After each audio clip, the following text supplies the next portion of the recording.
السلام علیکم ورحمۃ اللہ وبرکاتہ۔ ناظرین، استقبال ہے فکر خبر اسٹوڈیو میں، میں رضوان احمد ندوی ملک اور عالمی اہم اور خاص خبروں کے ساتھ۔ ناظرین، بڑھتے ہیں خبروں کی تفصیلات کی طرف۔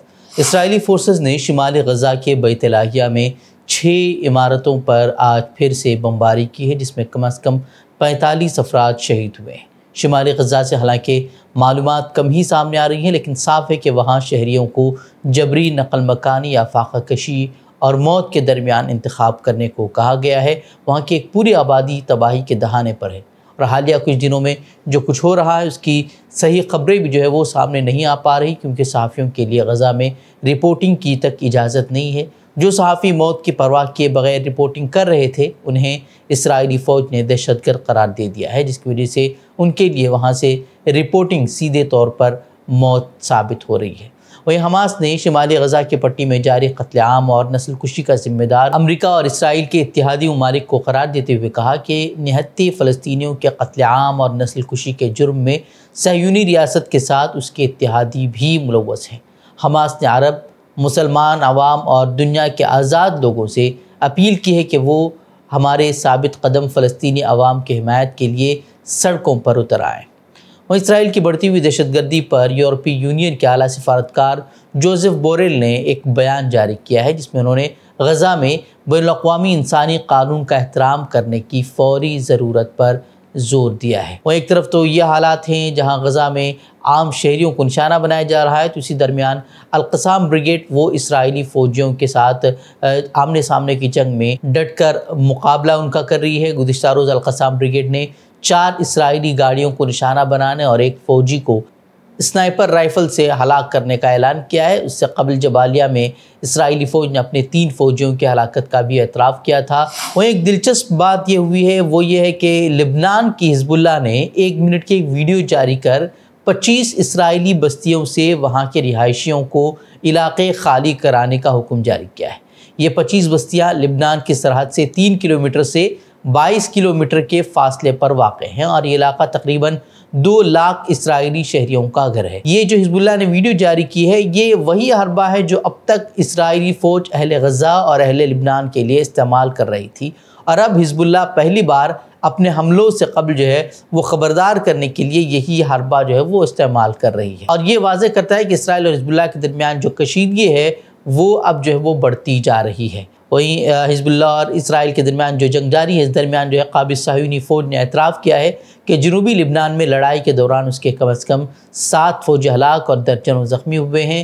گزشتہ 48 گھنٹوں کے اندر اگر بات کی جائے تو فوج کے ہلاکتوں کی تعداد 17 ہو گئی ہے، اور زخمیوں کی تعداد 61 بتائی جا رہی ہے۔ اور عراق سے بھی اسلامی مزاحمتی تنظیموں نے اسرائیل کے زیر قبضہ گولان کی پہاڑیوں اور بندرگاہی شہر ایلات پر ڈرون حملے کیے ہیں۔ اسرائیلی فوج نے کہا کہ اس نے مشرق سے ایک ڈرون کو روکا ہے، جبکہ کئی ڈرون حملے وہاں سے بھی وہ کیے جا رہے ہیں۔ ممبئی کے باندرا ٹرمینس پر ہفتہ اور اتوار کی درمیانی رات بھگدڑ مچ گئی۔ اس بھگدڑ میں 9 مسافر زخمی ہوئے ہیں، جن میں سے 2 کی حالت سنگین بتائی جا رہی ہے۔ یہ واقعہ دیر رات 2 سے 3 بجے کا بتایا جا رہا ہے۔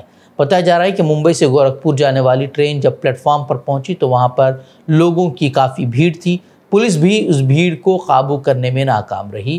لوگ ٹرین میں چڑھنے کی جلد بازی کرنے لگے، جس سے کچھ گر پڑے اور پھر وہ بھگدڑ مچ گئی۔ اس حادثے میں زخمی ہونے والے لوگوں کو علاج کے لیے اسپتال میں داخل کرایا گیا ہے۔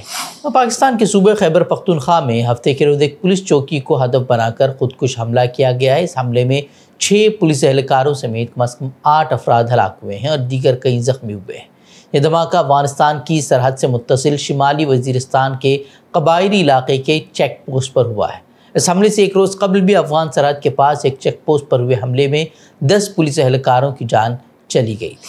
کانگریس نے مودی حکومت پر آئینی اداروں کو تباہ کرنے کا الزام لگاتے ہوئے کہا کہ اس سے نہ صرف اقربا پروری اور بدعنوانی میں اضافہ ہوا ہے، بلکہ اس سے سیبی جیسے اداروں میں بھی بے ضابطگی ہو رہی ہے، جس سے معیشت کو گہری چوٹ پہنچ رہی ہے۔ راہل گاندھی نے ہفتے کو جاری ایک بیان میں کہا کہ آئینی اداروں پر حملہ سب سے خطرناک ہے، جس کی وجہ سے ملکی معیشت میں بدعنوانی جڑ پکڑ رہی ہے اور ملکی ترقی کی بنیاد کھوکھلی ہوتی جا رہی ہے۔ سیبی کے سربراہ مادھوی پوری بج کے خلاف الزامات کا حوالہ دیتے ہوئے راہل گاندھی نے کہا کہ مادھوی پوری بج کا گھپلہ اس بات کی ایک مثال ہے کہ جب ادارے ٹوٹ جاتے ہیں اور بھائی چارہ حاوی ہو جاتا ہے تو پھر کیا ہوتا ہے۔ جن لوگوں کو عام ہندوستانیوں اور ان کی سرمایہ کاری کے تحفظ کی ذمہ داری سونپی گئی ہے انہوں نے اپنی ذمہ داریوں سے انکار کر دیا اور وہ لوگ خود ہی بڑے پیمانے پر ہو رہی بدعنوانی میں ملوث ہیں۔ راہل گاندھی کے مطابق اس گھپلے کے بارے میں جو اب تک معلومات سامنے آئی ہیں وہ محض ابتدائی ہیں۔ انہوں نے یہ بھی کہا کہ بدعنوانوں کو تحفظ فراہم کرنے کا کام ایک بڑا سنڈیکیٹ کر رہا ہے۔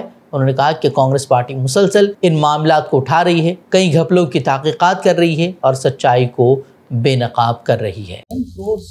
People who invest in stock markets, their money and their future is involved. That's at stake. And they're all going to get hurt. کوئی حیرانی نہیں ہوگی جب آپ یہ کاغذ دیکھیں گے کہ کیوں سپریم کورٹ کے وہاں سیبی نے کچھ نہیں بتایا اڈانی جی کو اور لگ بھگ کلین چٹ ہی دے دی۔ Make the entire communication transparent. گزشتہ روز جو ایران پر حملہ ہوا تھا اسرائیل کی جانب سے، اس میں ایران کے 4 فوجیوں کے موت کی اب تصدیق ہو چکی ہے۔ ابتدائی طور پر ایران نے 2 فوجیوں کی ہلاکت کی خبر دی تھی، لیکن بعد میں جانکاری دی گئی ہے کہ اسرائیلی حملوں کے سبب ان کے کل 4 فوجی جو ہے وہ ہلاک ہوئے ہیں۔ وہی ایران نے کل جو بیان دیا تھا اس میں کہا گیا تھا کہ جارحانہ کارروائی کو ملک کے مربوط فضائی دفاعی نظام نے کامیابی سے روکا ہے اور اس کا مقابلہ کیا ہے۔ ایران کے مسلح افواج کے chief of staff major general Abdolrahim Mousavi نے اسرائیل کی جانب سے ہونے والے فضائی حملے کے بارے میں اہم بیان بھی جاری کیا ہے۔ انہوں نے کہا کہ اسرائیلی لڑاکا طیاروں نے عراق کی فضائی حدود کو استعمال کرتے ہوئے ملک پر حملہ کیا تھا، جو کہ ایک غیر قانونی عمل ہے۔ انہوں نے یہ بھی کہا کہ عراق میں امریکی فوج کے زیر کنٹرول فضائی حدود کو 100 کلومیٹر کے فاصلے تک مار کرنے والے میزائل داغنے کے لیے وہ استعمال کیا گیا تھا۔ اور سعودی عرب سمیت کئی عرب ممالک نے اسرائیل کی جانب سے ایران پر جو حملے ہوئے ہیں اس کی شدید الفاظ میں مذمت کی اور اسے ایرانی خود مختاری کی خلاف ورزی قرار دی۔ وہیں سعودی وزارت خارجہ نے ایک بیان میں کہا کہ ایران کے فوجی ٹھکانوں کو نشانہ بنانے کی کوششوں کی وہ شدید مذمت کرتے ہیں۔ وہیں ایران کی پارلیمنٹ کے اسپیکر نے اب کہا ہے کہ ان کے ملک پر اسرائیل کے حملے ایران کے 1 اکتوبر کو کیے گئے میزائل حملوں کے مقابلے میں ناکام ثابت رہے، اور انہوں نے یہ بھی وعدہ کیا ہے کہ تہران جو ہے اب جوابی کارروائی ضرور کرے گا، لیکن یہ جوابی کارروائی کیسی ہوگی، کیا ہوگی، کب ہوگی، اس سلسلے میں کوئی بیان جو ہے وہ سامنے کوئی وضاحت جو ہے اس کی نہیں کی گئی ہے۔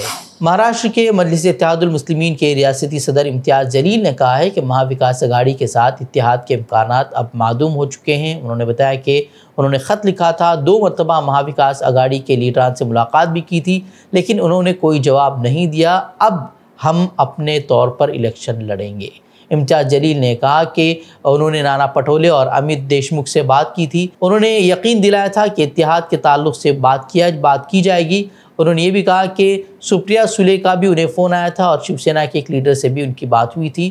انہوں نے کہا تھا کہ انہوں نے 28 سیٹوں کی فہرست دی تھی، ان میں سے اگر 15 بھی انہیں دے دی جاتی تو وہ تیار ہو جاتے، لیکن مہا وکاس اگاڑی نے ان سیٹوں پر بھی امیدوار اتارنے کا اعلان کر دیا ہے جہاں ان کے رکن اسمبلی موجود ہیں۔ اس لیے اب مہا وکاس اگاڑی کے ساتھ اتحاد کی ساری امیدیں ختم ہو چکی ہیں۔ یاد رہے کہ کانگریس اور NCP کی جانب سے ہر الیکشن میں الزام عائد کیا جاتا ہے کہ MIM کے الیکشن لڑنے کی وجہ سے ووٹ تقسیم ہو جاتے ہیں۔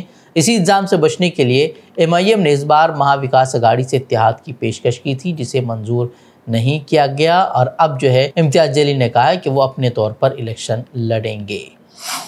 نبی کریم صلی اللہ علیہ وسلم کی شان میں گستاخی کرنے والے ملعون یتی نسیم آنند کی گرفتاری کے مطالبے اور کئی مقامات پر اس کے خلاف FIR درج ہونے کے باوجود اب اس کا انکشاف ہوا ہے کہ یتی نسیم آنند اتر پردیش پولیس کے تحفظ میں ہے اور مہمان کے طور پر لطف اندوز ہو رہا ہے۔ اس بارے میں کسی اور نے نہیں بلکہ خود یتی نسیم آنند نے ویڈیو جاری کر کے دعویٰ کیا ہے کہ اسے اتر پردیش پولیس نے غیر قانونی نظر بندی میں رکھا ہوا ہے اور اس کو اس سے رہائی دلائی جائے۔ انورودھ ہے، یدی آپ مجھے اتر پردیش پولیس کی اس غیر قانونی نظر بندی سے چھٹکارا دلا دیں گے تو میں نیائے کے لیے اپنے پریاس کر پاؤں گا۔